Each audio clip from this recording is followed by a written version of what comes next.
Hi class 7th. So now we are going to teach you about the class 7 chapter number 7 of history, the making of regional cultures. So here we are going to teach you about how that regional culture is made. So the regional culture is often the product of the ideas with the local and the ideas of the subcontinental. सो जो local tradition होते हैं वो product होते हैं complex process का, जो कि intermixing मतलब कि एक दूसरे में मिक्स हो जाते हैं लोकल ट्रेडिशन और आइडियाज़ जो कि अदर और किसी पार्ट के होते हैं सब कॉन्टिनेंट के. So the product of the complex process of intermixing of the regional tradition with the idea of the other subcontinent. So now we are going to teach you about the Cheras, the development of Malayalam. So जो regional culture होते हैं product होते हैं जो हम लोग mix कर देते हैं जो लोकल के आइडियाज़ होते हैं उनको सब कॉन्टिनेंट के आइडियाज़ से, तो इससे हम लोगों का रीजनल कल्चर मिल जाता है. उसके बाद हम लोग आएंगे तो Cheras and the development of Malayalam. So जो चीराज जो किंगडम था जो कि कहाँ का था, Mahadevapuram. The Chira kingdom was of the Mahadevapura was established in 9th century. तो ये कब एस्टेब्लिश हुआ था? 9th सेंचुरी में.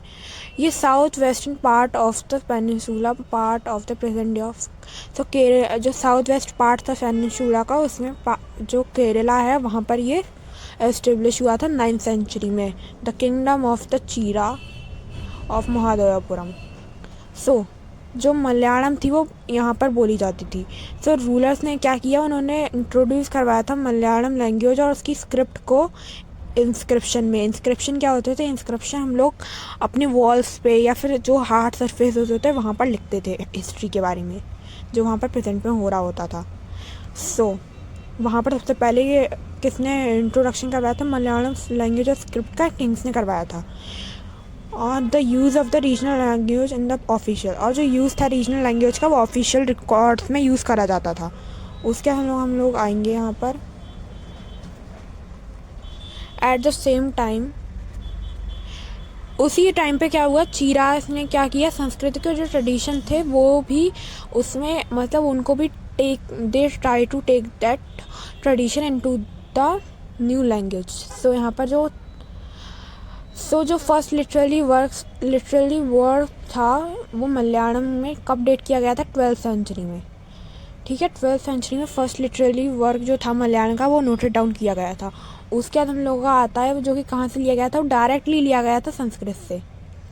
उसके बाद 14th सेंचुरी में क्या हुआ, 14th सेंचुरी लिलातकम. तो लिलातकम एक बुक थी जो कि किस लैंग्वेज में थी? मनी प्रॉब्लम में.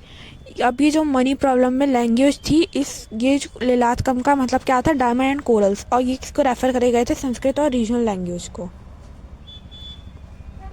उसके हम लोगों का आता है the rulers and the religious tradition.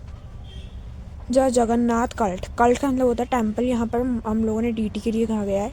सो यहाँ पर क्या होता था, जगन्नाथ जो कि एक गॉड थे वहाँ के रीजन गॉड डीटी, तो उनको इन लोगों ने आइडेंटिफाई करना स्टार्ट कर दिया विष्णु जी के नाम से, जो कि पुरी और ओडिशा में यहाँ पर बनाया गया है.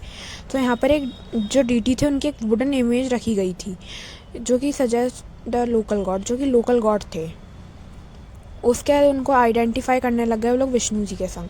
फिर 12th सेंचुरी में क्या हुआ, 12th सेंचुरी में the most important ruler of Ganga dynasty Anand Varman decided to erect a temple for Purushottam Jagannath at Puri.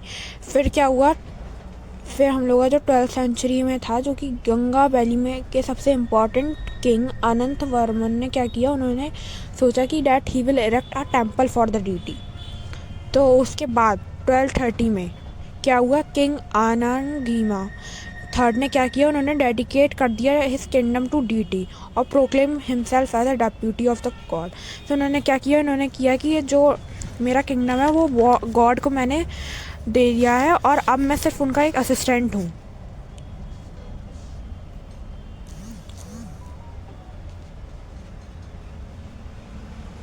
उसके बाद जो टेम्पल थी उन्होंने जो